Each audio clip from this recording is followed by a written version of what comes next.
থাকে নিজেরই চিন্তায়, ওরা থাকে কোনো জিনিস ভালো খাওয়ার মতন ইফতারি করা পারল না, সিয়েরি খামো সে কোনো ভালো মন্দ জিনিস নেয়, যে কোনো কুস্ত মাছ এটা কিনে পারি না। এত কপাল খারাপ, দুঃখ কপালে, এত দুঃখ কষ্ট, জীবনে কোনো দিন সুখ শান্তি বলতে কোনো জিনিস পাই না।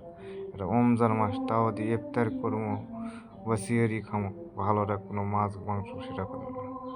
কালকে সিয়ারি খাসি, শুধু শুধু আলু ভর্তা আর ডাল দিয়ে খাওয়া যায়, আছে ওজা। ইফতার করলো শুধু পানি আর না শুধু মুড়ি খাওয়া দেয় ইফতার করলো। এত জীবনটা কষ্ট দুঃখ, জীবনে কোনো সুখ শান্তি বলতে কোনো জিনিস পান না। আল্লাহ এত কষে, আল্লাহ এই সুখ দেওয়া, এত কপালে না সুখ শুদ্ধে পারে না, দুঃখে দুঃখে জীবনটা গেল। ছোটতে বড় না দুঃখ আর দুঃখ কষ্ট, জীবনে কোনো সুখ শান্তি বলতে কোনো জিনিসই পায় না।